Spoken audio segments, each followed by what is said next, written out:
नमस्कार दोस्तों, मैं हूं राहुल और आप देख रहे हैं मिशन कंपटीशन। तो फ्रेंड्स, 2 दिन से हमारा वीडियो कोई भी नहीं आ रहा था, थोड़ी व्यस्तता थी। ठीक है, कुछ ऐसे कारण आ गए थे जिस वजह से मैं अनेबल था वीडियो बनाने के लिए। चलिए, आज से आपका सारा वीडियोज, सारे प्रैक्टिस सेट कंटिन्यू रहेंगे। तो आज मैं आपके सामने लेके आया हूँ practice set number 6, super practice set है ना। ये छठा नंबर होगा और इसका जो कट ऑफ होगा, देखिए कट ऑफ होगा आपके लिए 40 मार्क्स। ठीक है, उम्मीद करता हूँ आप सब इस कट ऑफ को पार करेंगे, इससे अच्छा परफॉर्म करेंगे। कमेंट करके अपने स्कोर्स को जरूर पिन करें और वीडियो अच्छा लगे शेयर जरूर करें। ठीक है, नए वाले लोग सब्सक्राइब कर ले भैया। चलिए, तो आज का हमारा फर्स्ट क्वेश्चन है। फर्स्ट क्वेश्चन क्या बोल रहा है, देखिए, केंद्र सरकार ने हाल ही में किस योजना के तहत कोरोना वायरस का मुफ्त परीक्षण और उपचार प्रदान करने का निर्णय लिया है? तो ये जो है इनका योजना वो है, देखिए, आयुष्मान भारत के तहत। ठीक है, ऑप्शन नंबर हमारा यहाँ ए सही हो जाएगा। क्वेश्चन नंबर 2 देखते हैं। भारतीय रेलवे ने अप्रैल 2020 में देश में कोविड-19 के बढ़ते प्रकोप के बीच किस नाम से काफी सस्ता वेंटिलेटर विकसित करा है? तो ये जो इन्होंने किया है, देखिए, ये जीवन नाम से इन्होंने देश का सबसे सस्ता वेंटिलेटर इन्होंने विकसित किया है। ठीक है, चलिए, इंडियन रेलवेज ने।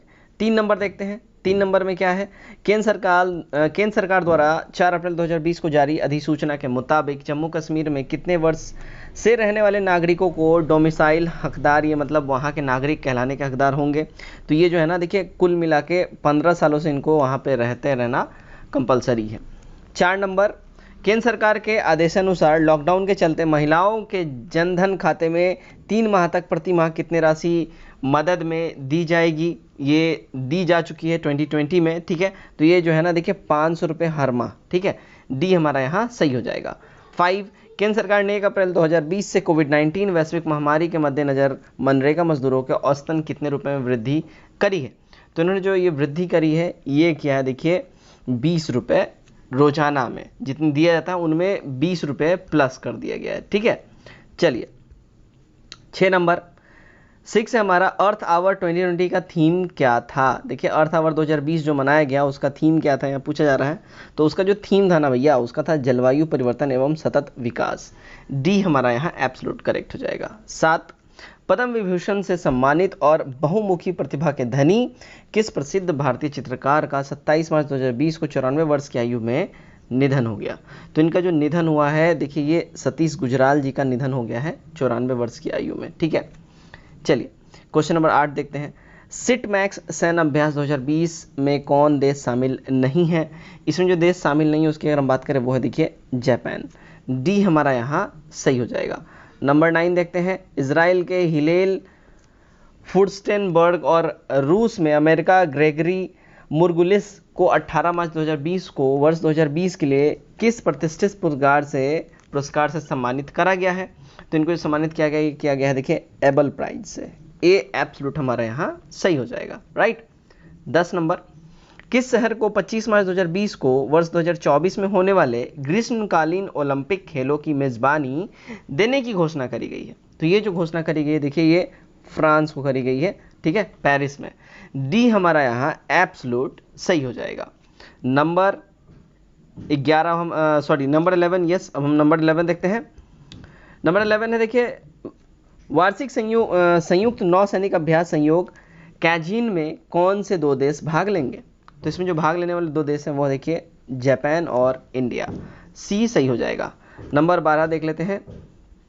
नंबर 12 है, देखिए, राष्ट्रीय स्वास्थ्य मिशन के अनुसार किस राज्य में नवजात शिशु मृत्यु दर की एक अप्रत्याशित वृद्धि दर्ज की गई है? तो ये जो वृद्धि दर्ज की गई है वो जो राज्य है वो है, देखिए, एमपी में। ए हमारा यहाँ बिल्कुल ही सही हो जाएगा। ठीक है, 13, किस देश के राष्ट्रपति के रूप में अशरफ गनी ने दूसरा कार्यकाल हासिल किया है? देखिए, अशरफ गनी जो है ना, ये है अफगानिस्तान के क्या है, राष्ट्रपति हैं। ठीक है, इन्होंने अपना 2nd टर्म स्टार्ट करा है as a president of Afghanistan. 14 number, Ram Mandir trust का अध्यक्ष निम्न में से किससे बनाया गया है? तो राम मंदिर ट्रस्ट का जो अध्यक्ष बनाया गया है वो है, देखिए, महंत नृत्य गोपाल दास जी को। सी सही हो जाएगा। 15 नंबर, अंडर 19 विश्व कप 2020 में प्लेयर ऑफ द सीरीज किसे चुना गया? तो प्लेयर ऑफ द सीरीज जो चुना गया है, देखिए, यशस्वी जायसवाल को चुना गया था। बी सही हो जाएगा। 16, दक्षिण भारत का एक प्रमुख धार्मिक मठ पेजावर मठ निम्न में से किस राज्य में ये है? तो पेजावर मठ जो है ना, देखिए, ये कहाँ है? तो ये है, देखिए, कर्नाटका में। डी यहाँ हमारा सही हो जाएगा। 17 नंबर देखते हैं। सेना दिवस 15 जनवरी तथा गणतंत्र दिवस 26 जनवरी 2020 की पहली महिला परेड सेनापति कौन थी?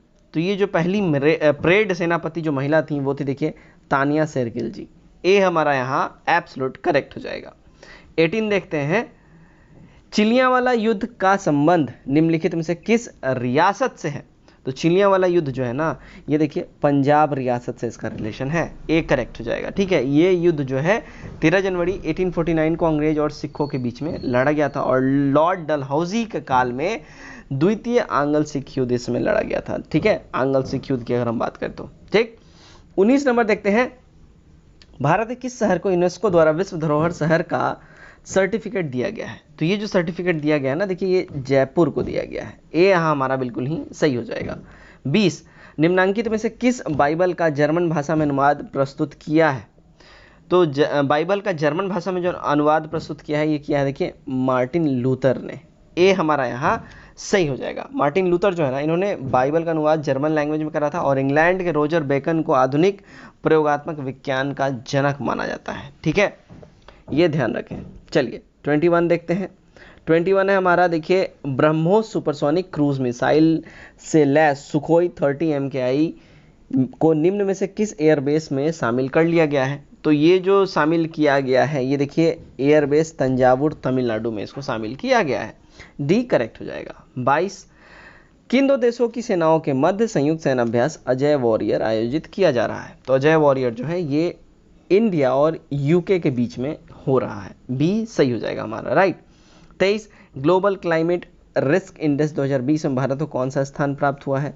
तो इंडिया को जो रैंक प्राप्त हुआ है उसकी अगर हम बात करें वो है, देखिए, 5वां। बी हमारा यहाँ सही हो जाएगा, राइट। चलिए 24 नंबर देखते हैं, पद्मश्री पाने वाली पहली महिला फुटबॉलर कौन है जिन्हें वर्ष 2020 में इस पुरस्कार से सम्मानित किया गया है? तो ये जो महिला फुटबॉलर हैं इनका नाम है, देखिए, ओयनम बोम्बम देवी। ठीक है, ये हमारा यहाँ सही हो जाएगा। पद्मश्री पाने वाली पहली महिला फुटबॉलर है इंडिया से। ठीक है, ओयनम बम देवी। नंबर 25 देखते हैं, हाल ही में प्रकाशित पुस्तक अमेजिंग अयोध्या के लेखक या लेखिका कौन है? तो इसके जो लेखक या लेखिका की अगर बात करें तो वो उनका नाम है नीना रॉय। सी सही हो जाएगा, इन्होंने ही लिखी है अमेजिंग अयोध्या। 26, निम्नलिखित नेताओं में से किसने क्रांतिकारी संगठन अभिनव भारत समाज की स्थापना की थी? तो अभिनव भारत समाज की स्थापना किया था, ये किया था, देखिए, विनायक दामोदर सावरकर जी ने। बी हमारा यहाँ करेक्ट हो जाएगा। इसकी स्थापना कब हुई थी? तो 1904 में हुई थी। कब? 1904 में किया गया था।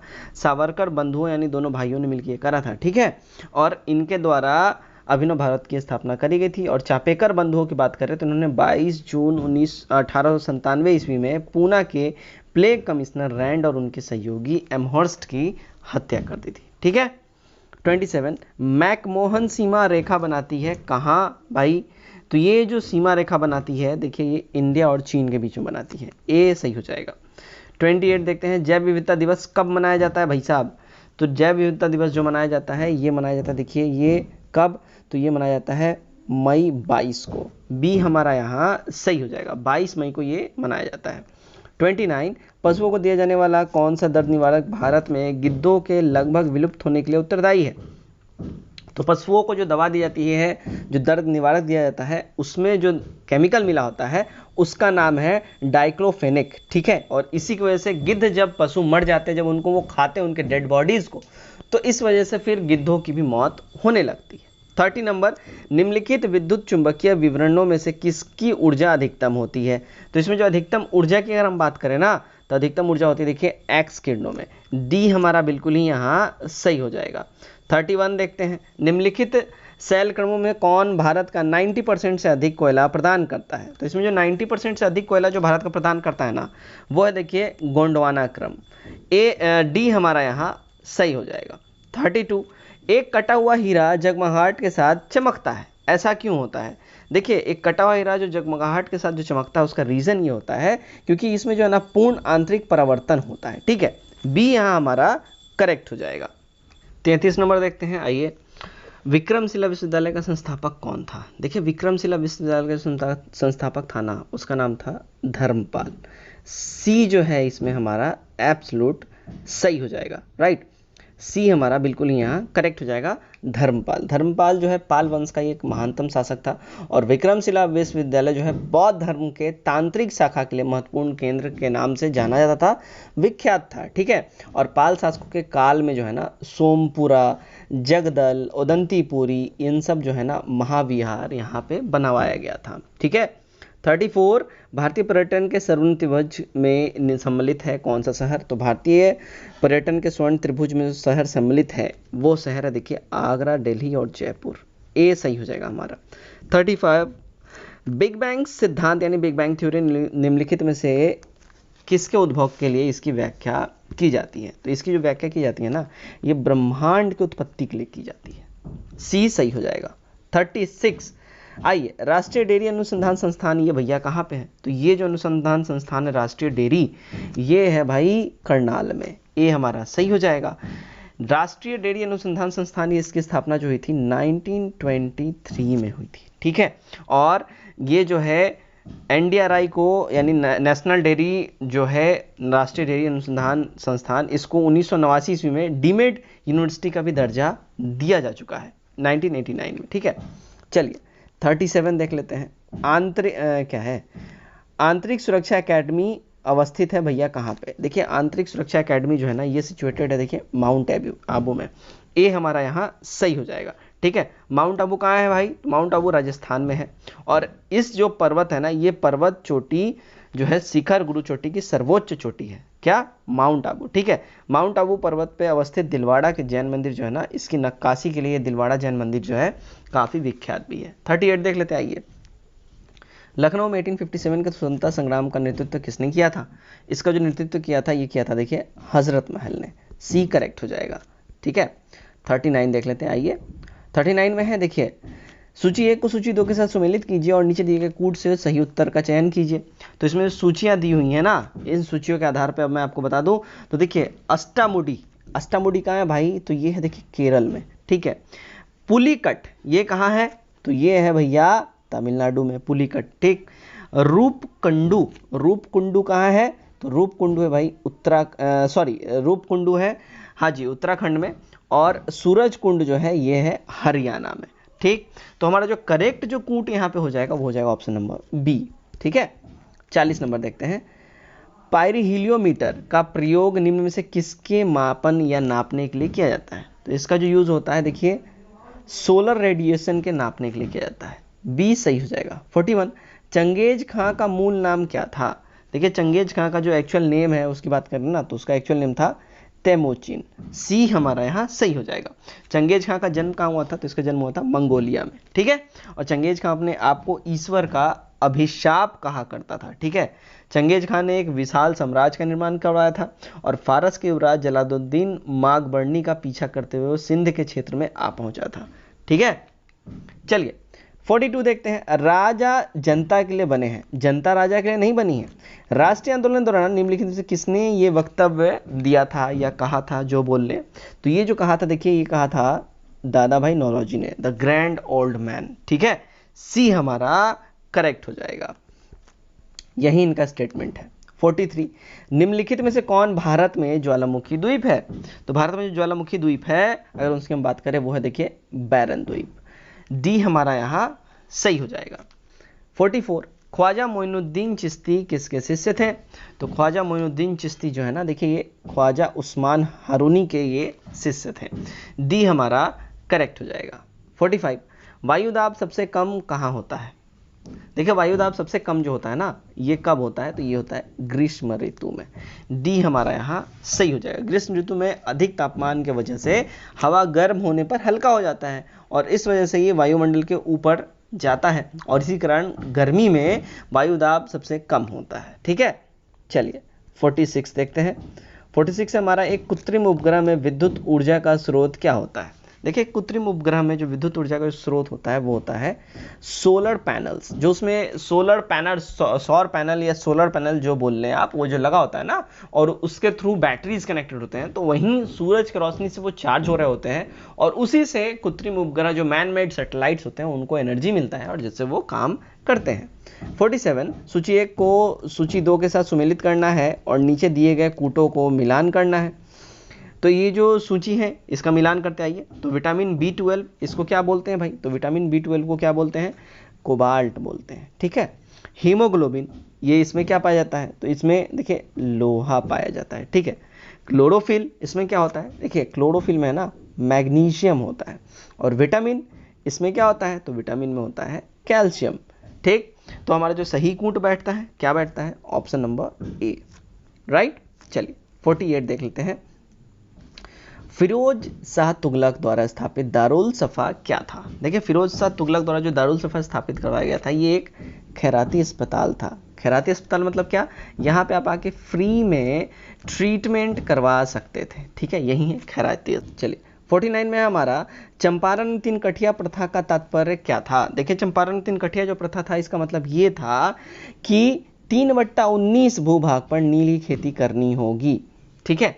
यानी कि आपको अगर आपको है ना 3 हिस्सा जो है ना 3 भाग, आपको उस 3 भाग पे जो है नीली खेती करनी ही होगी। ये था चंपारण में 3 कठिया प्रथा, ठीक है। 3/19 भाग पे आपको नीली खेती करनी होगी। क्वेश्चन नंबर 50 देखते हैं। निम्नलिखित नदियों में से किसका उद्गम भारत में नहीं है?